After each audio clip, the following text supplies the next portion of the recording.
Welcome to Total Retail Talks, your podcast channel for retail knowledge. Hi, I'm Joe Keenan of Total Retail Talks. I'm here at CRMC in Chicago. I am joined by Emma Crepeau, who is the Vice President of Performance Marketing at Sweaty Betty.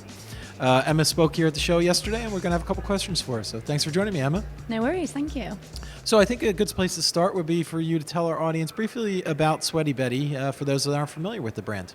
Of course, so Sweaty Betty was founded 20 years ago, and it's a UK brand. It was born in Notting Hill, and what we do is we sell female activewear, slightly biased, but I would say the best female activewear, and it's designed by women for women. It has that style yet performance technical activewear, and it's really sort of made fit for purpose and really high quality. So you talked yesterday, kind of the title of the presentation was around customer centricity. So I'm interested, that means a lot of things to a lot of different companies. What does it mean to be customer centric at Sweaty Betty? So we actually are still founder-led, and our CEO, Simon Hill-Norton, he is obsessed with the customer. We started as a bricks-and-mortar brand, and when you're in a bricks-and-mortar store, it's very easy to build a connection with a consumer and have that relationship and understand exactly what they're looking for. Now we're trying to digitize the business. We need to understand how we can continue to do that and maintain that relationship. We are trying to understand everything about the consumer, what they like, what they want, how they want to be spoken to. So it really is the most important thing for us as a business at the moment. Yeah, so I'm interested in how that kind of company ethos around customer centricity is kind of manifested in your marketing efforts. So maybe talk about some of the different marketing channels and then kind of what you're doing to be more customer centric. So I think the first thing is actually it goes to the product. So our ethos at Sweaty Betty is actually empowering women. So we want to make sure that women feel comfortable in our clothing. And also one of our other ethos is sustainability. So we actually have our first 100% sustainable recyclable legging coming out in September. So it starts with the product initially, and then it will flow through to our marketing channels. So I mentioned empowering women. We try to use women of all sizes in our imagery, which means that it can resonate with a woman when they're thinking about what they should buy. And also the message. We try to ensure that we have a playful language when we speak about our marketing. So if you think about our social media channel, and if you follow our Instagram stories, we report back on a lot of influential women in the world, in the marketing world, and make sure that they are telling the story of Sweaty Betty and the product that we sell. So some of our marketing channels that are really important to us is social media and also video. We're really focused on video at the moment because it's very easy to tell a story on a video as opposed to just a simple message and say a social media tagline. And the women that we work with are very influential in the market. So they're talking about the product, which we hope has a fit for purpose fabric, and also that they have the marketing message, which really showcases why we want to empower women. So video, is it primarily lifestyle type videos or is it product videos, maybe both? And then the second kind of part of that is, have you kind of delved into influencer marketing and potentially working with some influencers and creating videos for the brand?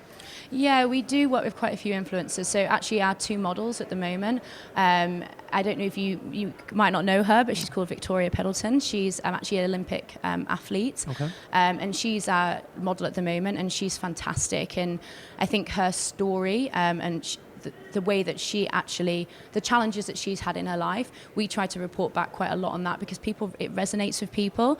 So a lot of our video marketing at the moment are those kind of lifestyle messages. It's not focused just on the product, it's actually more focused on her because that's the story that we want to tell. Yeah. And maybe to define the conversation a little bit, just maybe talk briefly about your core demographic, your core customer base. So our core, it ranges really. It's sort of women from sort of 25 upwards really. Okay. We would like to speak to all women, and actually we've launched every so often we do like a babies section of our clothing, which is awesome. Yeah. But yeah, it's sort of 25 upwards, but our core demographic would be around 35 to 45. Okay. So one of the things that you mentioned yesterday too was rather than focusing on traditional revenue targets like most retailers, Sweaty Betty is most interested in customer behavioral economics. Can you explain what you mean by that?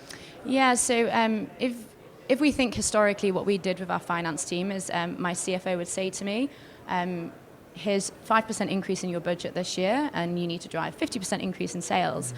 I thought, okay, why, what's the logic behind building that financial model, and this is what Optimove allowed us to do. So Optimove is it was a customer intelligence tool, but it houses all of our data. And what we did was we cohorted our customers for the last 5 years in their recruitment month, and we looked at what their repeat rates were on the months following their recruitment. And we started to identify quite a few trends. And what it meant is we could then think, okay, well, if we know what they've done over the last 5 years, we can predict with some accuracy what we think they'll do over the next year. And so we could say, okay, next year we think that our returning customers will generate X amount of revenue. And if we need to hit a particular forecast, then we need to recruit this many customers. And we know how much it costs to retain customers, and we know how much it costs to recruit customers. And that would be our marketing budget.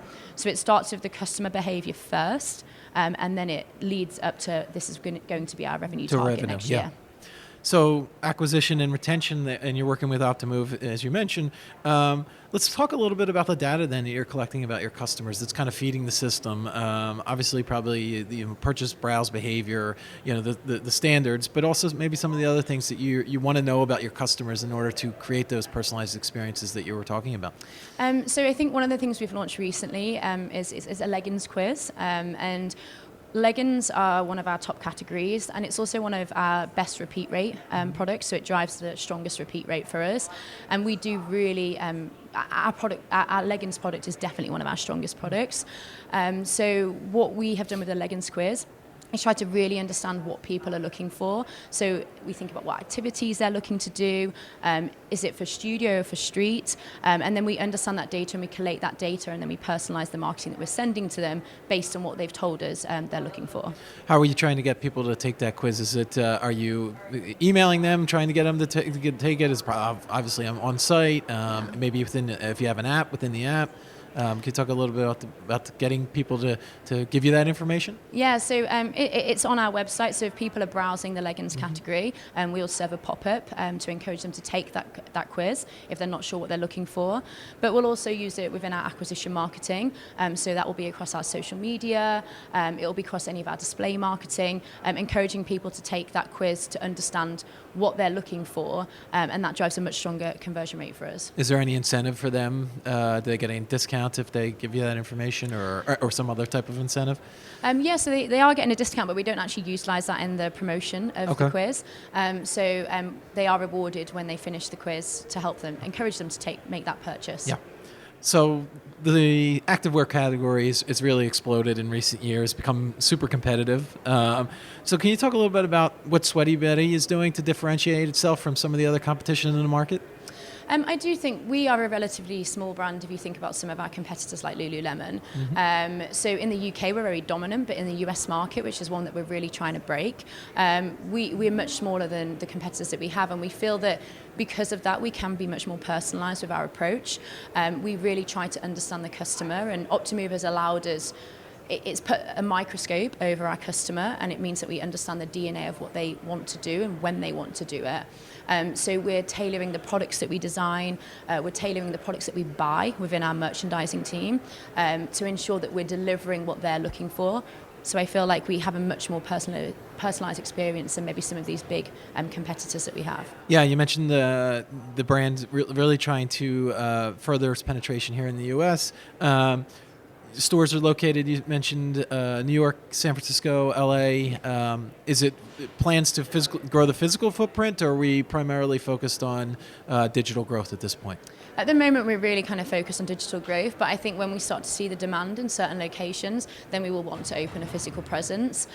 Because as I mentioned, we really value that interaction with our customer. We really value that, and you can't quite get there without having that physical presence. So there will be plans in the future, but for now the focus is on digital. And so my final question, Emma, is kind of looking forward a little bit, talking about kind of the growth opportunity here in this market. And from your perspective in terms of marketing, what's kind of the messaging? What are kind of the tools that you're looking at, your focus going to be as you look to continue to grow the Sweaty Betty brand here in the U.S.? So I mentioned it earlier, but I think one of our our advantages is our leggings category. So in terms of the product that we'll be promoting, it will definitely be that category. They really are a fantastic item of clothing. And then it will also be the different channels. We need to innovate. Social media is one of our core channels at the moment, but it's becoming expensive. Costs continue to go up. So we're trying to ensure that we keep testing and understanding what other channels can work for us. And actually going a little bit back to traditional media and the thoughts of out of home, that's a channel that we're definitely looking to test and trial in our core locations. And then also sticking to digital video. Video is a huge focus for us, ensuring that we produce that engaging content which tell people about the brand and why they should buy from us. Do you guys produce the videos in-house? Do you work with an outside agency to help with that? What's the production process like? It's all in-house, and interestingly, the videos that perform best for us are the low-cost personal videos, such as we do staff reviews. So one of our top-performing videos at the moment is actually Christina, who is our VP of brand. It's a video of her talking about the product. So actually, it's all done in-house, and interestingly, it's the less produced high-quality videos that they don't actually work as well for us. It's the more personal and I guess organic content that works. I would really imagine well for us. your customers find that authentic. The average woman that is talking about the product that they've used. Exactly, and I think that's the thing that it's back to that brand ethos. Is everyone who works at Sweaty Betty truly does love the product and the brand. So when we're talking about it, it's much more authentic than a big production. Exactly. Yeah. Great. Well, I want to take this opportunity to thank Emma Crepeau of Sweaty Betty for joining me today here at CRMC. Thanks. Thank you very much. Please check out our podcast channel page, mytotalretail.com/podcasts for show notes. Total Retail Talks is available on Apple Podcasts, Google Play, Spotify, Stitcher, and TuneIn. But make sure to subscribe on our podcast channel page as well. Also, please take the time to rate and review this podcast. Thanks, and I look forward to you joining us on the next episode of Total Retail Talks.